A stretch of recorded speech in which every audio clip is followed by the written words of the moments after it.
Di tanah Jawa, ada satu nama yang tidak boleh diucapkan sembarangan di pinggir pantai.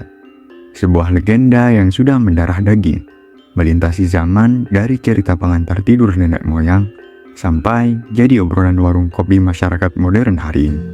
Ratu Pantai Selatan.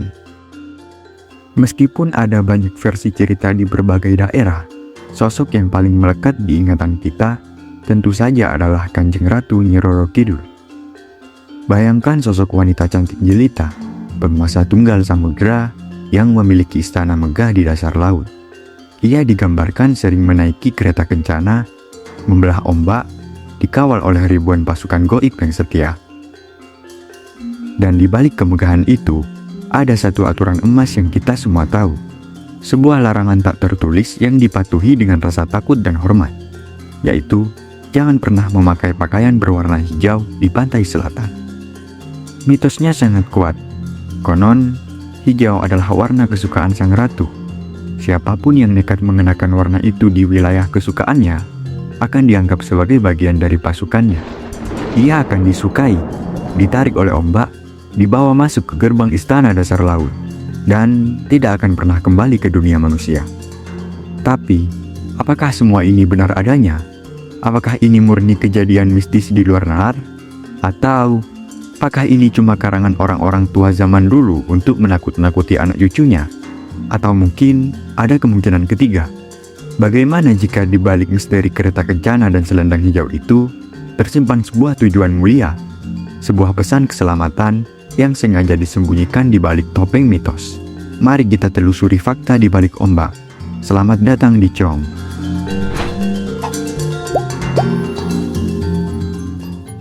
Untuk memulainya, kita harus membuka lembaran sejarah. Kita mundur ke abad 16, masa awal berdirinya kerajaan Mataram Islam. Di dalam naskah legendaris Babat Tanah Jawi, tersimpan sebuah kisah epik tentang pertemuan antara Panembahan Senopati sang pendiri Mataram dengan Ratu Kidul. Diceritakan, saat itu Senopati sedang bertapa kungkum atau berendam di tepi sungai yang mengalir ke Laut Selatan. Beliau memohon petunjuk kepada Sang Pencipta untuk menjadi raja yang kuat. Dan dikisahkan, saking husuknya doa Senopati, alam semesta memberikan respon yang mengerikan.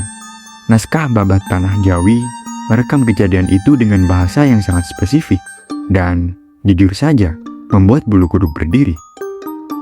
Tertulis di sana, Senopati tidak mau naik, lalu mentas, berdiri di tepi samudera, serta berdoa kepada Allah. Tiba-tiba, datanglah prahara, angin ribut bercampur hujan, banyak pepohonan yang patah dan tumbang. Tapi, itu belum puncaknya. Perhatikan bagian ini. Ombak laut membesar, tingginya sebesar gunung-gunung, suaranya gemuruh menakutkan. Serta, airnya panas mendidih seperti air rebusan. Banyak ikan yang terlempar, terbentur karang, hingga akhirnya mati berkelimpangan di daratan.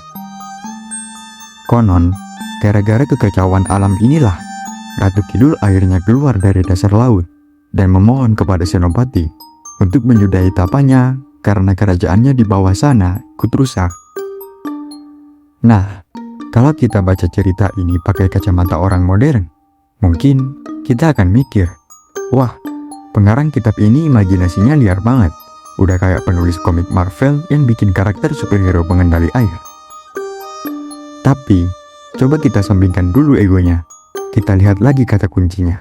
Ombak sebesar gunung, suara gemuruh, pohon tumbang, ikan laut mati di daratan, dan air yang terlihat seperti mendidih. Kok rasanya familiar ya? Deskripsi di kitab kuno itu persis sekali dengan ciri-ciri fisik dari fenomena yang sering kita lihat di berita hari ini. Ikan mati di darat, laut yang mengamuk ke daratan, itu adalah tanda-tanda dari tsunami.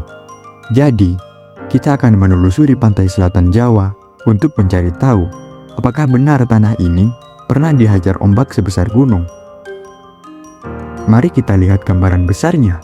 Coba kalian perhatikan garis biru gelap di peta lautan ini. Ini bukan sekadar laut dalam. Ini adalah garis batas, garis medan perang geologi yang kita sebut sebagai palung Jawa.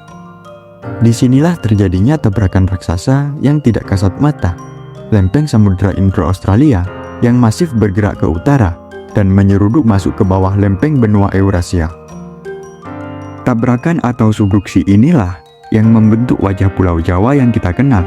Gesekan panas di dalam perut bumi akibat tabrakan ini melelehkan batuan, yang kemudian naik ke atas membentuk barisan paku bumi. Lihat saja, ada Gunung Semeru, Lawu, Merapi, dan banyak lagi. Semuanya berbaris rapi. Keindahan gunung-gunung yang sering kita daki itu adalah anak kandung dari tabrakan lempeng di selatan ini. Tapi ada harga yang harus dibayar. Aktivitas lempeng ini tidak pernah berhenti. Dia bergerak terus, menekan terus. Energinya ditabung, dikumpulkan, dipadatkan selama ratusan tahun. Dan ketika batuan di bawah sana sudah tidak kuat lagi menahan tekanannya, terjadilah pelepasan energi yang kita kenal sebagai gempa bumi. Gempa bumi adalah fenomena getaran kulit bumi. Setiap tahun, ribuan gempa tercatat di selatan Jawa. Kebanyakan kecil, cuma bikin lampu gantung bergoyang. Gempa mulai terasa signifikan di magnitudo 2,5 sampai 4. Kita akan merasa bergoyang seperti naik mobil. Di magnitudo 4 sampai 7, itu sudah berbahaya. Tembok bisa retak, rumah yang tidak kokoh bisa roboh. Dan di atas 7, itu kategori sangat berbahaya dengan potensi kerusakan masif. Yang paling mengerikan bukan guncangannya, tapi lokasinya. Karena pusat tabrakannya ada di dasar laut. Jika terjadi patahan besar dengan gerakan vertikal atau naik turun, maka lantai samudera akan menendang jutaan ton air laut ke atas. Air yang ditendang ini akan lari menjauh dengan kecepatan ratusan kilometer per jam. Dan inilah yang disebut tsunami, gelombang pelabuhan yang mematikan. Ketika gelombang ini mendekati pantai yang dangkal, kecepatannya melambat, tapi tingginya naik drastis menjadi dinding air raksasa. Babat Tanah Jawi mendeskripsikan mekanisme tsunami ini dengan sangat akurat secara visual. Dan yang lebih ngerinya lagi, jika di kawasan pesisir itu ada pemukiman, habislah sudah. Mungkin bagi sebagian dari kita, narasi Babat Tanah Jawi tadi masih terdengar seperti dongeng, terlalu dramatis untuk menjadi fakta. Tapi tunggu dulu, bumi kita punya cara sendiri untuk menyimpan ingatan. Bumi punya buku harian yang tidak bisa berbohong.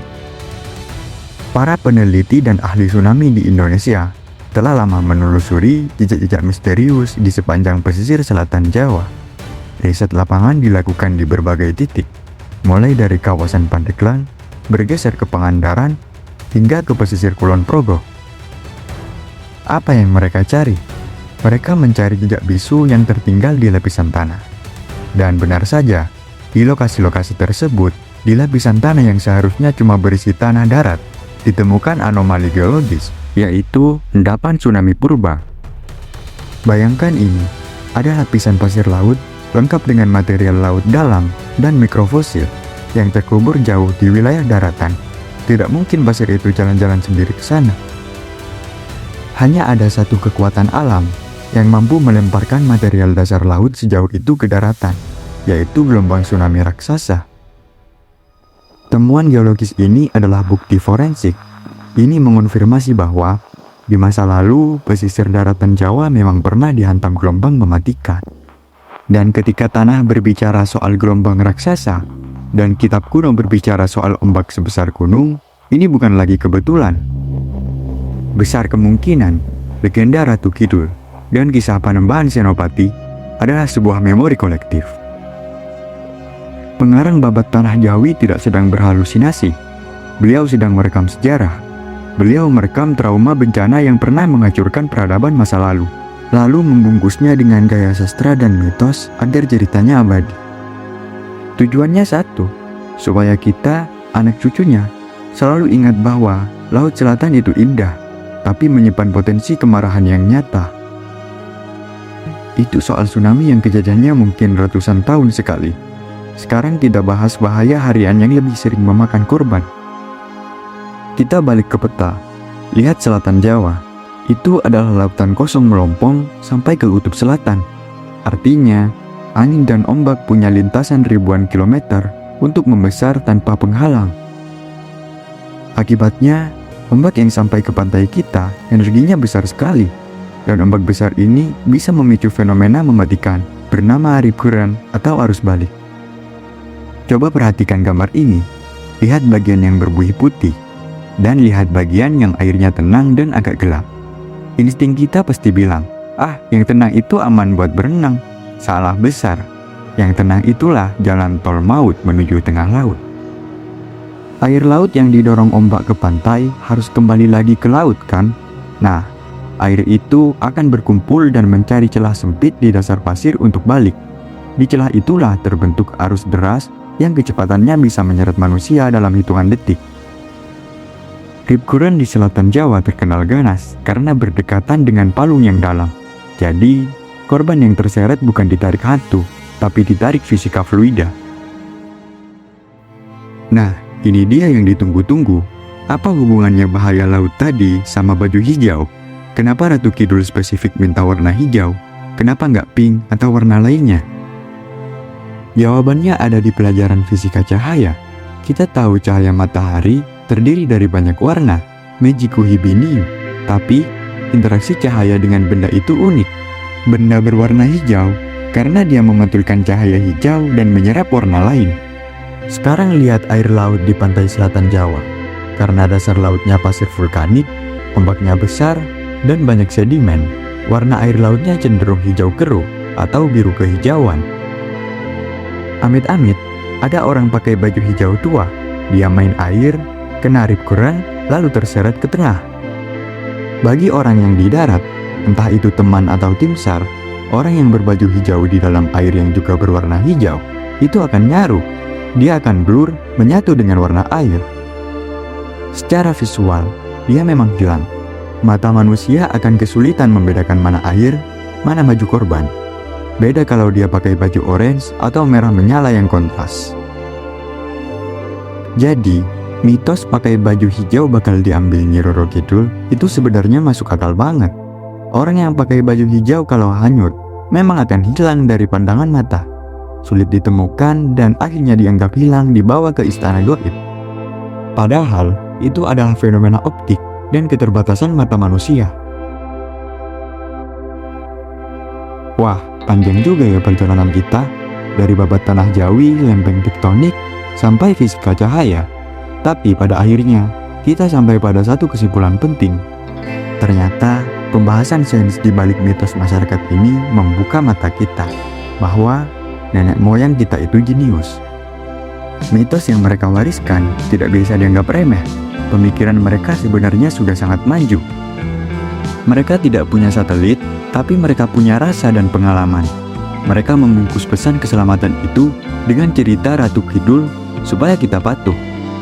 Pesan mereka jelas, hati-hati anak, kalau main ke pantai selatan, hormatilah alamnya. Jangan pakai baju yang menyusahkan kalau terjadi celaka, dan waspadalah kalau laut mulai marah. Sama seperti BMKG hari ini, yang mewanti-wanti kita soal potensi megatrust.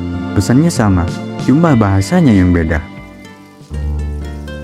Ingat, sejarah itu punya pola. Kejadian masa lalu bisa berulang di masa depan. Tugas kita adalah memahami pesannya, bukan cuma takut pada hantunya. Terima kasih sudah menonton sampai akhir. Kalau kalian suka pembahasan yang memadukan budaya dan sains seperti ini, jangan lupa like, subscribe, dan nyalakan lonceng notifikasinya agar kalian tidak ketinggalan konten menarik lainnya.